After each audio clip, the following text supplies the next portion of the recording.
The release of the latest Epstein-related files has reignited a global firestorm, and this time the shockwaves have reached the very heart of the British monarchy. According to multiple senior insiders, the royal family is appalled by the renewed attention and the reputational damage sparked by the latest disclosures. While the documents do not introduce entirely new allegations, their timing, scope, and detail have reopened wounds the palace believed were firmly sealed. The files, unsealed after prolonged legal pressure in the United States, contain flight logs, contact lists, correspondence summaries, and sworn testimonies connected to Jeffrey Epstein's network. While many names in the documents were already known to investigators and journalists, the consolidated release has given the public a clearer, more disturbing picture of how far Epstein's influence extended across politics, finance, media, and royalty. Within hours of the release, headlines around the world began drawing renewed attention to the long-standing controversies surrounding Prince Andrew. For the royal family, this was not merely a resurfacing of old allegations, it was a reputational earthquake threatening years of strategic damage control. Palace sources describe an immediate and urgent response. Senior advisors reportedly convened crisis calls to assess the fallout, fearing that public trust, already fragile, could suffer further erosion. Although the monarchy has repeatedly emphasized that Prince Andrew is no longer a working royal and holds no official role, public perception tells a different story. For many observers, Andrew remains inseparable from the institution itself. What makes this release particularly troubling for the palace is not just what is stated in the files, but what they imply. The documents reinforce the idea that Epstein was welcomed into elite circles for years, despite growing warnings and rumors surrounding his behavior. This raises uncomfortable questions of judgment, accountability, and the insulation of power. Royal aides are said to be deeply frustrated by the narrative shift. For years, the palace maintained that the Andrew controversy had been resolved through legal settlement and withdrawal from public duties. Yet the renewed attention has effectively undone that work overnight. Adding to the tension is the current state of the monarchy itself. With King Charles navigating health concerns and the Prince and Princess of Wales maintaining a carefully controlled public presence, the institution is in a period of vulnerability. Any scandal, especially one tied to past failures, carries amplified risk. Public reaction has been swift and unforgiving. Social media platforms flooded with criticism not only of Prince Andrew, but of the monarchy's broader handling of the situation. Many users questioned why Andrew was allowed to retain titles, security arrangements, and residence privileges long after the allegations emerged. For younger audiences in particular, the Epstein files symbolize something larger than one individual. They represent systemic protection of elites, silence through settlements, and consequences that rarely reach the powerful. The royal family, once viewed as a symbol of moral continuity, now finds itself caught in that narrative.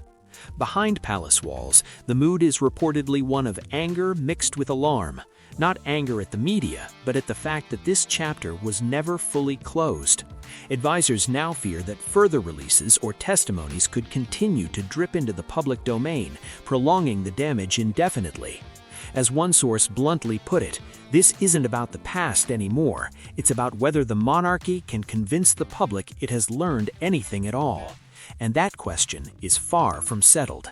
As the fallout from the Epstein files intensified, the palace shifted into full damage control mode. Yet unlike past royal crises, this one offers few escape routes. There is no new apology to issue, no legal maneuver left to deploy, and no narrative reset powerful enough to erase what has already been absorbed into public memory. According to insiders, the royal family's sense of being appalled stems from more than embarrassment. It reflects a deep fear that the institution itself is being judged, not merely for association, but for perceived inaction. For years, the palace's strategy regarding Prince Andrew followed a clear formula: distance without disowning. He was removed from public duties, excluded from royal events, and quietly sidelined, but never fully stripped of status. That middle ground, once viewed as pragmatic, is now being criticized as moral weakness. The Epstein files have reignited calls for stronger action. Critics argue that symbolic measures are no longer sufficient in an era demanding transparency and accountability. Every retained privilege now appears less like tradition and more like protection. The monarchy's communications teams face an impossible dilemma. Addressing the issue directly risks reopening legal and ethical debates they desperately want to avoid. Remaining silent, however, allows critics to define the narrative unchecked. This silence has been interpreted by many as indifference. Adding pressure is the international dimension. Unlike domestic royal scandals of the past, Epstein's crimes are globally recognized. The story does not remain confined to British tabloids. It dominates American media, European outlets, and social platforms worldwide. The monarchy is no longer shielded by geographic loyalty. Within royal circles, frustration is reportedly mounting over Andrew's continued presence at Royal Lodge and his perceived resistance to further withdrawal. Sources suggest that senior royals believe his refusal to fully retreat has compounded the damage, especially at a time when the monarchy is attempting to modernize its image. King Charles, known for his sensitivity to public perception, is said to be particularly troubled by the situation. Having spent decades preparing to restore trust in the institution, he now finds himself inheriting a scandal he neither caused nor can easily resolve. Meanwhile, Republican voices have seized the moment. Activists argue that the Epstein revelations demonstrate how hereditary power shields individuals from consequences. Polling following the release indicates a noticeable spike in skepticism toward the monarchy among younger demographics, a trend that alarms royal strategists. The palace is also keenly aware of historical parallels. Past royal crises, from abdications to divorces, were survivable because they unfolded in eras with slower media cycles. Today, scandal is permanent, searchable, and endlessly reshared. There is also concern that the Epstein files may not be the final release. Legal experts warn that additional testimony, records, or civil suits could emerge in the coming months. Each new disclosure risks reopening the story from a different angle, prolonging public outrage. Internally, advisors are now debating long-term solutions rather than short-term containment. These include further restrictions on Andrew's public profile, potential relocation, or even formal stripping of remaining honors, steps once considered unthinkable. Yet such actions carry their own risks. Any move seen as reactive could be interpreted as admission of failure. Any move not taken may be viewed as arrogance. This is the trap the monarchy now faces. Act and validate critics, or don't act and confirm them. And time is not on their side. The Epstein files have forced a reckoning that extends far beyond one disgraced royal. At its core, this moment challenges the monarchy's ability to adapt to a world that no longer accepts silence as dignity. The royal family's reported reaction, being appalled, signals awareness, but awareness alone is no longer enough. Public expectations have shifted. Institutions are now judged not by tradition, but by response. For decades, the monarchy relied on endurance as a strategy. Scandals would erupt, time would pass, and public attention would drift. But the digital age has changed that equation permanently. Allegations resurface, documents reappear. History never fades, it reloads.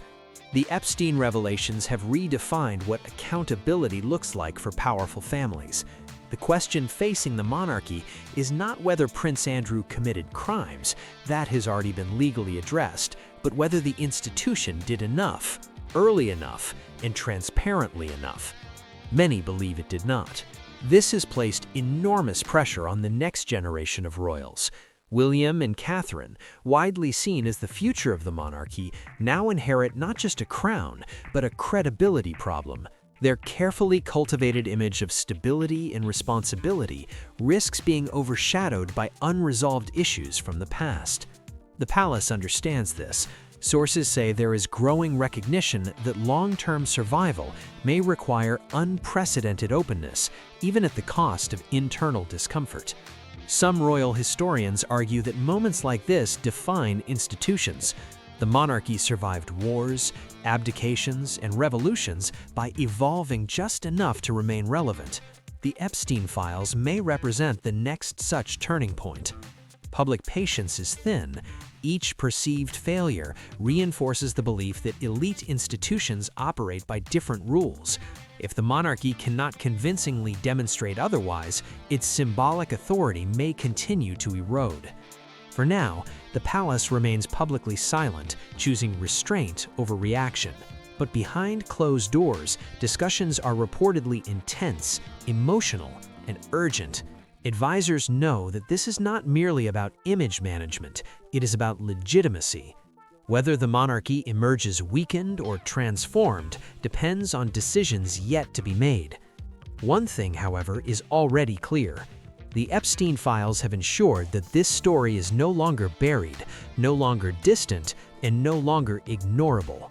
And the royal family knows it.